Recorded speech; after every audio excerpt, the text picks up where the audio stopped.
Alex Otto here with MN Outlook. Star Tribune was in full propaganda mode this week because they were running the narrative that there was all these racist notes in St. Olaf going on, but it turned out to be black people writing it themselves to stir up a big controversy. The whole thing was fake. But like a day or two before that broke, Star Tribune had to set the stage for it by having this article about how Minnesota Nice is racist. Article titled, BLM leader Deray Mckesson, quote, Minnesota Nice hurts equality efforts. But nowhere in the article does it say how Minnesota Nice hurts equality efforts. The only elaboration in it is, so a quote from the Star Tribune, which has Mckesson's quote in it. Minnesota Nice does damage to kids, he said. While observing in classrooms, he found that some, quote, felt attacked and were defensive when people just gave feedback. Yeah, feedback to their narrative of just how you're born white, you're a racist. His example of what he talks about, just look at the Tonight Show with Colbert, where he was featured on, and he has his signature puffy blue vest that you see people in the Galleria Mall wear, you know, with the Patagonia or, you know, LL Bean or something. You see that in like Boulder, Colorado or something. Rich, white, dominant areas, which he looks super white, and he just has this weird, creepy look in his eyes. He just looks weird. And anyway. Let's switch seats. No, let's switch seats. You're good.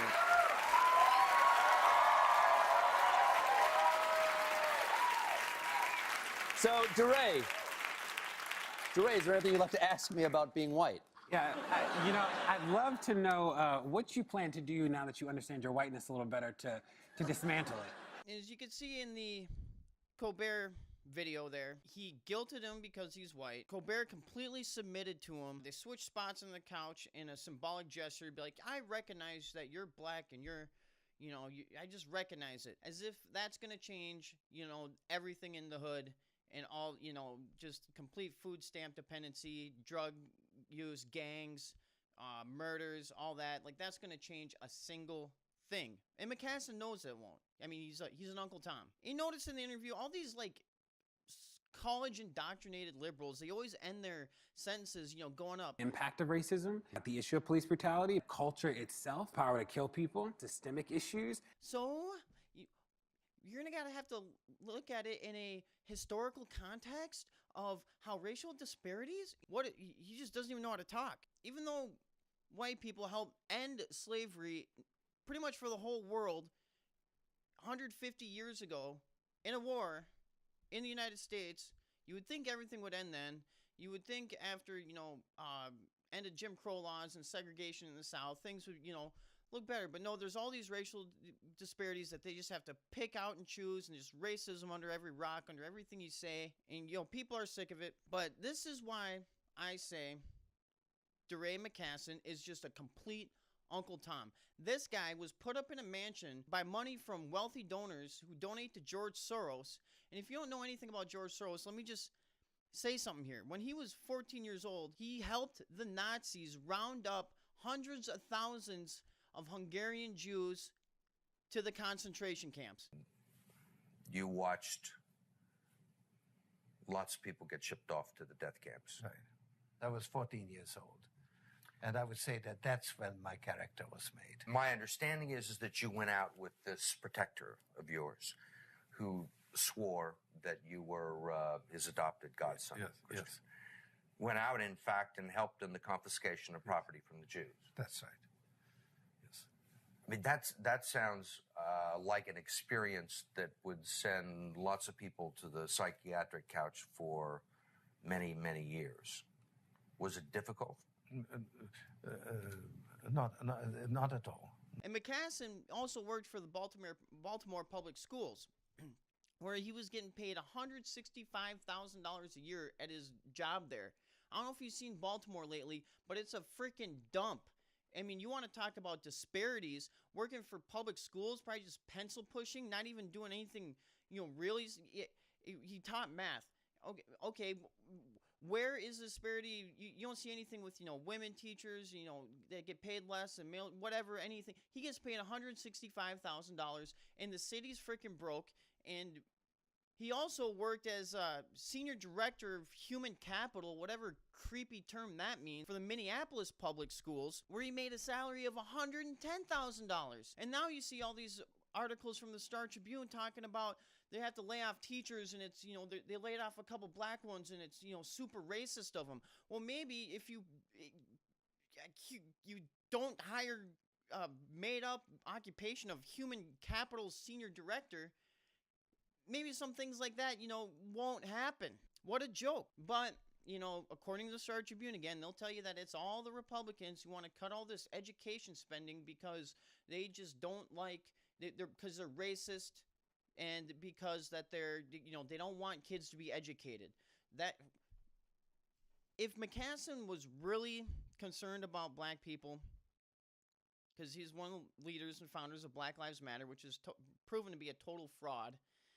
I mean, hyper documented about how just they say, no, we're for cops, we just want to reform them, but then they go down the street saying, kill the cops, and then you got all these Black Lives Matter inspired cop killings, and you have that Shakur lady who helped find Black Lives Matter, who was a convicted cop killer and terrorist. But if Mckesson was real, he would align himself with the real Rick Ross, who has been documented that he was getting cocaine from the CIA and also being taught how to turn it into crack, sold it around South Central LA, and made millions and millions and millions and millions of dollars off it. Out of the ashes of that whole thing, you came MWA, all this gangster rap that romanticized and kind of made rock stars out of crack dealers and gang members and just terrible people.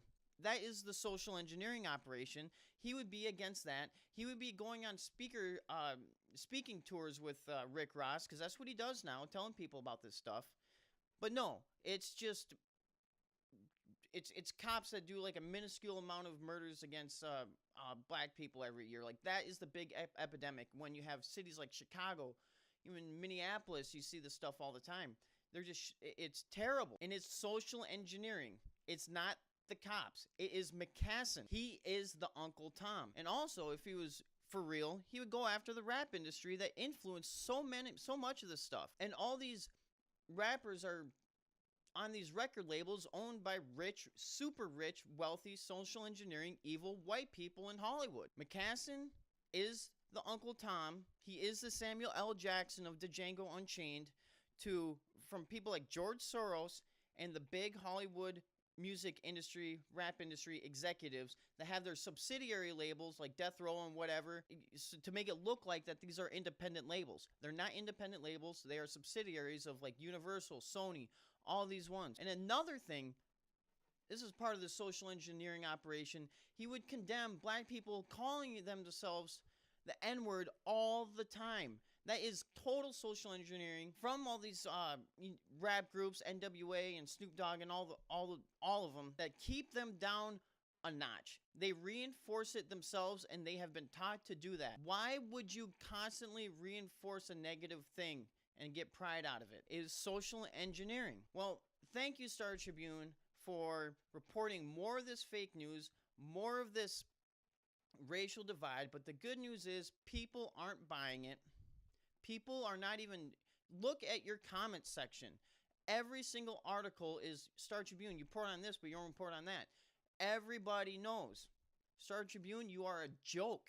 You are a joke. Only reason why people even read you is because you have the resources and the journalists and to go out and do some stuff and report on some actual things that are happening, but it's twisted from a perspective of this crazy, weird leftist, anti-self-sufficiency, pro-welfare perspective. Anyway, I'm Alex Hoddle. Visit mnoutlook.com. Thanks for watching the video. Leave a comment below. Tell me what you think. Was what I said racist, or was I accurate? And these are part of the painful conversations, as Mckesson likes to talk about it, that we must have. And yeah, how's that for you, Mckesson? How's that for a conversation, you Uncle Tom? You're the ones who want to keep black people down.